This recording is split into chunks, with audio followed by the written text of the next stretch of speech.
And so therefore, at that state, it's no more the lower nafs. But until that mujahada takes place, until that active taking oneself to task takes place, and then the nafs is amara bisu, and that's the lower self that needs to be conquered. And then the hawa is the passions, the whims, the caprice, the stubbornness of the ego. The shaitan is the devil, and the dunya is the distracting elements of this world. And so we hear a lot about the dunya.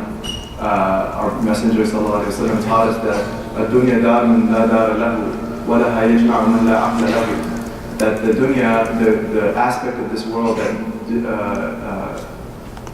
veils us from Allah, that distracts us from Allah subhanahu wa ta'ala, it is the abode of the one with no abode.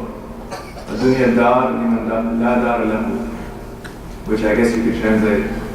Imam Zaid, can you translate as the dunya as a homeless shelter? Da'iman la dar lahu. How much shelter If even that. Because if we don't have a dar in the akhirah, it's as if we're homeless. If we don't plant our seeds for the akhirah, it's as if we're homeless. And so no matter how much we have here, it's like a homeless shelter, so to speak. And and for the sake of the dunya, does the person without any intellect strive for? For the sake of the dunya, the one with no intellect strives for, because, and it doesn't say that you cannot strive in the dunya, it says you cannot strive for the dunya. That a sign of no intellect is that you strive for the dunya. But the sunnah of the prophets is that they worked in the world. And so we work in the world, but not for the world, right? And it's okay to have dunya in your hand. Sulaiman alayhi salam, the prophet, great prophet, was one of the richest people ever, but it wasn't in his heart. And so وَلَهَا يَشْمَعُ مَنْ لَا عَقْلَ لَهُ, that the one without any intellect strives for the sake of this dunya, gathers, amasses for the sake of this dunya. And the shaitan as well, that the shaitan, we hear a lot about shaitan, and it's very telling that Allah subhanahu wa ta'ala sealed the book, right? Because the order of the surahs is also from Revelation, that Allah subhanahu wa ta'ala sealed the book with Surah An-Nas, the surah of seeking protection from the devil and his whisperings. And the whisperings of the devil are very, they're prevalent, and for those that do not take the measures to protect themselves, they're very powerful. Right? If we take the measures, they're nothing. But a lot of people have problems with waswasa today. And the word shaitan, there's two possible roots, shata yashitu or shatana yashtunu, which one means to be burning, incinerated, and the other one means to be distant. Because shaitan is the one who's burning in the curse of Allah subhanahu wa ta'ala, and he's distant from the rahmah of Allah subhanahu wa ta'ala. And the Prophet ﷺ taught us that in the shaitan yajri majra dam, that he flows in the human being like the way that blood flows. And some ulama said that this is literal, that the shaitan literally goes he courses through the blood vessels of the human being. And some said no, it's the waswasa that does that the waswasa permeates so much that it's as if shaitan flows through the human being. And in terms of protecting ourselves from the shaitan, there's a beautiful verse in the Quran, وَإِمَّا يَنْزَغَنَّكَ مِنَ الشَّيْطَانِ نَزْغٌ فَاسْتَعِذْ بِاللَّهِ إِنَّهُ السَّمِيعُ الْعَلِيمُ. Is there a hafiz that can correct me? وَإِمَّا يَنْزَغَنَّكَ مِنَ الشَّيْطَانِ نَزْغٌ فَاسْتَعِذْ بِاللَّهِ. I believe it's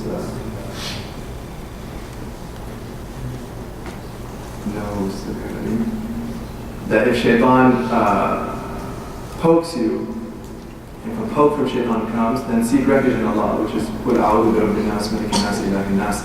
The next ayah says, إِنَّ الَّذِينَ اتَّقَوْا إِذَا مَسَّهُمْ طَائِفٌ مِنَ الشَّيْطَانِ تَذَكَّرُوا فَإِذَا هُمْ مُبْصِرُونَ.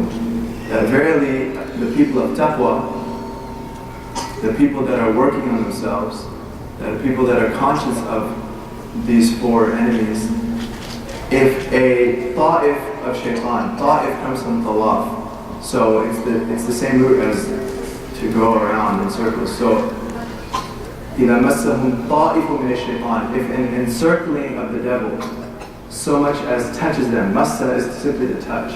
So the people of Taqwa, they've worked on themselves so much, they're conscious of shaitan, that if shaitan encircles them and so much as touches them, tadhakkaru, which comes from dhikr, they make remembrance of Allah subhanahu wa ta'ala.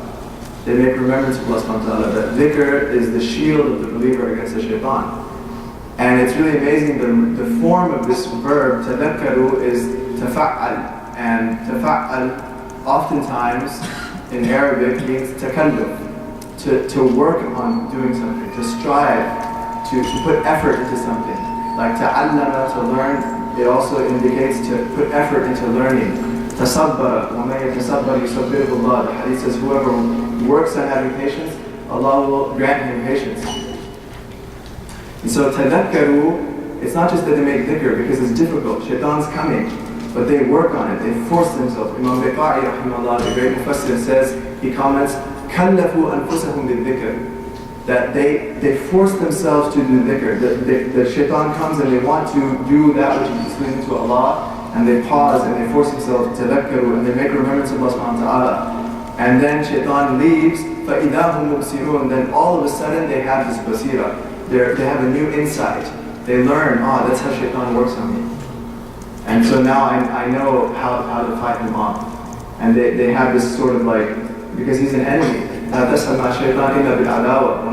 ulama said, don't keep company with shaitan except as an enemy, because Allah says, take him as an enemy. And so they see how the tactic of them, that's where it came from. But they get an insight. And shaitan comes from another angle. They force themselves to do dhikr. They get insight. Shaitan comes from another angle. They force themselves to do dhikr. They get insight. And then the basira grows. They get this insight and they can diagnose themselves and see how the shaitan works on them. Nafs, hawa and nafs go together. And really the root of the four enemies is the nafs. That if dunya tries to attract someone, it's the nafs of the person, the lower ego that falls into it. If shaitan tries to come, it's the nafs that falls victim to shaitan. And the hawa, the capri, or the whim of the person tries to draw them to something haram, it's the nafs that falls into it. There's a beautiful hadith in Sahih Bukhari, in which our Messenger sallallahu alaihi wasallam, he said, Sayyidina Mu'adh ibn Jabal radhiyallahu anhu, the great companion, narrates that he was once riding with the Prophet ﷺ, on the same camel, and our Messenger ﷺ said, Ya Mu'adh, and he said, Labbaika Rasulullah wa sa'adayk, at your service, O Messenger of Allah. ثم سار ساعة, and then the Messenger ﷺ kept on going, he stayed silent. And then he said, Ya Mu'adh, the second time, he said, Labbaika Rasulullah wa sa'adayk, at your service, Ya Rasulullah, what can I do for you? And again he stayed silent, ثم سار ساعة, and then he said, Ya Mu'adh ibn Jabal, he said his full name this time. He said, Labbaika Ya Rasulullah wa sa'adayk, what can I do for you? He said, sallallahu alayhi wa sallam said, Atadri ma haqqullahi ala ibadihi, do you know what Allah's right is over His servants? And he said, Allah wa Rasulullah a'lam, Allah and Messenger know best, sallallahu alayhi wa sallam. He said, Haqqullahi ala ibadihi, an ya'buduhu wa la yushriku bihi shay'a. That the right of Allah subhanahu wa ta'ala over His servants is that they worship Him and don't associate any partners with Him. And then they went some more, and then he said, Ya Mu'adh, he said, Labbaika Ya Rasulullah wa sa'adayk, O Messenger of Allah sallallahu alayhi wa sallam, at your service. He said, Atadri ma haqqul ibad ala Allahi idha fa'aluhu. Do you know the right of the servants upon Allah if they do it? As if there's any rights on Allah subhanahu wa ta'ala. It's out of His sheer grace. And he said, Allah wa Rasulullah alam. And he said, sallallahu alayhi wa sallam, Haqqul ibad ala Allah and la yu'adibahum. The right of the servants on Allah, if they're successful in tawheed and no shirk, is that He won't punish them. They have eternal salvation. What's interesting about this hadith, one of the interesting things about this hadith is that the chapter title, Imam Bukhari puts it under, there's no other hadith in that chapter. It's the only hadith. And it's a summation of the entire religion. We worship Allah, we recognize and affirm His oneness, and we associate nothing with Him, and in turn we get eternal salvation, inshallah. The chapter title of this hadith is Bab Man Jahada Nafsahu Fi Ta'atillahi Azza wa Jal. The chapter on the one that struggles against his nafs, jihad al-nafs, for the sake of Allah subhanahu wa ta'ala. The hadith doesn't mention jihad, it doesn't mention nafs, it mentions devotion to Allah and no shirk, and in return salvation. But Imam Bukhari, rahimahullah, he's teaching us that the essence of success in this religion, of attaining taqwa, of being a person of true ibadah and ubudiyyah, of servitude to Allah subhanahu wa ta'ala, devotion to Allah subhanahu wa ta'ala, and gaining eternal salvation, is jihad al-nafs, is fighting the ego. And this is echoed by one of our ulama who said, أَصْلُ كُلِّ مَعْصِيَةٍ وَغَفْلَةٍ وَشَهْوَةٍ الرِّضَى عَنِ النَّفْسِ. That the very basis of every sin, of every time when we're heedless of Allah, of every time we fulfill our passions without any taqwa of Allah subhanahu wa ta'ala, is being content with ourselves. Self-satisfaction. الرِّضَى عَنِ النَّفْسِ. That the basis of every single sin is self-satisfaction. And he said, وَأَصْلُ كُلِّ طَاعَةٍ وَيَقَظَةٍ وَعِفَّةٍ عَدْمُ رِضَى مِنْكَ عَنْهَا. And the basis is like every time we worship Allah subhanahu wa ta'ala, and every time we abstain from the haram, and every time we withhold from the passions, and every time that we have remembrance of Allah, is that we're not self-satisfied. وَلِأَنْ تَصْحَبَ عَالِمًا يَرْضَى عَنْ نَفْسِهِ. And for you to keep company of even a scholar that's self-satisfied, فَأَيُّ عِلْمٍ لِعَالِمٍ يَرْضَى عَنْ نَفْسِهِ وَأَيُّ جَهْلٍ لِجَاهِلٍ لَا يَرْضَى عَنْ نَفْسِهِ. What knowledge does a scholar have if he's content with himself? And what ignorance does an ignoramus have if he's not content with himself? That it's better to be around an ignorant person that doesn't know much about the religion, that feels that he's not something special. And it's very bad for us to be around even a scholar of the religion that thinks he's special. And that's one of the catastrophes of being religious, becoming religious, and learning about the religion, is that the person thinks they're special. That rida an nafs, being self-satisfied. And there's a joke of the Imam of the Masjid who he starts making, after the prayer, no one's around, so he starts making dua. He says, oh Allah, oh Allah. And he starts crying, he says, I'm nothing, I'm nothing, I'm nothing. And then the mu'adhin comes by and he sees the Imam is on the floor crying, making dua, saying, I'm nothing, I'm nothing. So the mu'adhin comes in, he goes on his feet as well, and says, Ya Allah, I'm nothing, I'm nothing. And then the person that cleans the masjid, he comes in, he sees the Imam's on the floor crying, saying he's nothing. The mu'adhin's on the floor crying, saying he's nothing. So he goes behind him and says, Ya Allah, I'm nothing, I'm nothing. And the Imam sees him and kind of nudges the mu'adhin, he says, look who thinks he's nothing. So,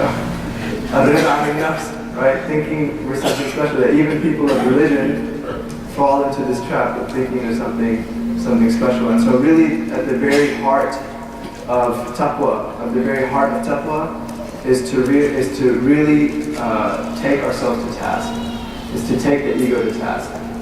I'll end with a statement of one of our masters, that he said, rahimahullah ta'ala, إِذَا أَرَادَ اللَّهُ هَوَانَ عَبْدٍ. If Allah subhanahu wa ta'ala wants to humiliate a servant, and everyone just really think right now, just focus on your heart right now. Look deep right now into your heart. إِذَا أَرَادَ اللَّهُ هَوَانَ عَبْدٍ. If Allah wants to humiliate a servant, سَتَرَ عَنْهُ عُيُوبَهُ. Allah will veil the person from his faults.